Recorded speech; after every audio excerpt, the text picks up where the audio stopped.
Takže zdůz lidi. Zdraví vás, Chris, Jacob. Já jsem já. A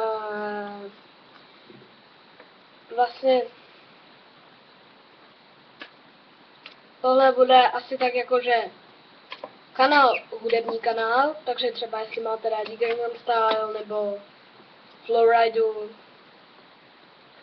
Mimochodem Gangnam Style je teďka, že by se neviděli, co to je teďka moderní hit, ale věřím, že asi budete vidět, co to je.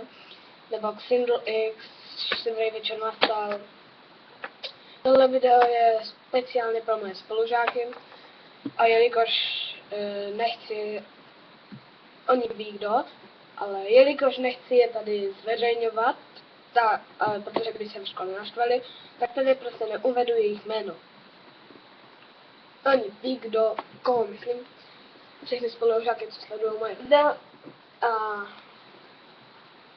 vemte si to takhle, že jestli máte rádi jakýkoliv hudební jakoukoliv hudbu, tak můžete mi napsat do komentářů nebo něco, já klidně tu hudbu dám na svůj kanál, možná.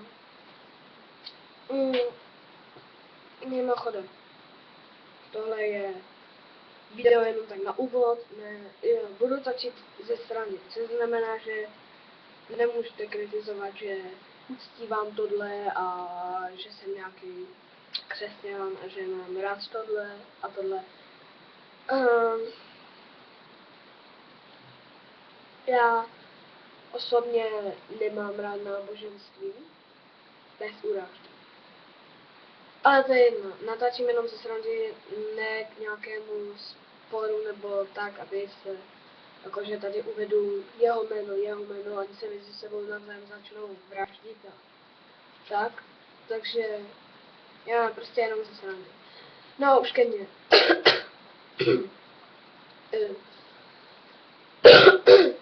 Moje jméno je Chris Jacob. Plány mám takové, že bych šel někdy s kamarádama do Nové Karoliny, tam bych se chtěl točit blbosti a takové věci. Nebo bych třeba dával tady vlogy, kravinky, srandičky, ale nic vážného, jako to říkám, jakože nic vážného. No.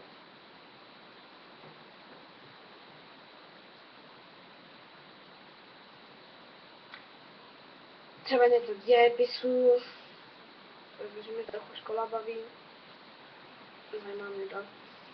Nebo k nějakému předmětu. No prostě jak říkám, když tady budete chtít dát něco o vás nebo něco takového, ohodnotit kanál, klidně napište do komentářů nebo zprávu. Já si s tím nelámu hlavu, já nejsem jakože lakomec, tak já to klidně splním, ale tak nemůžu zase splnit úplně všechno, jako třeba typu přijet ke mně, tady bydlím v Brně a tak, nebo kup mi tam to, pošli mi to jakože, to se fakt ne. No, k dalším věcem, za 10 dní jsou Vánoce, takže nevím, jestli vám to nosí rodiče, nebo Ježíšek, Santa Claus, Děda Mráz, Buddha, nebo dokonce Bugs Bunny, to nevím, ale tak ostatní, abyste si za těch 10 dní nic neudělali, nezlomili, neunemocněli, protože tak za 16 až 17, teď nevím, dní, tak bude Silvestr, tak abyste si to užili, pouštěli petardy a tak dále, takže to byl jenom úvod, nic víc, takže já končím, čau.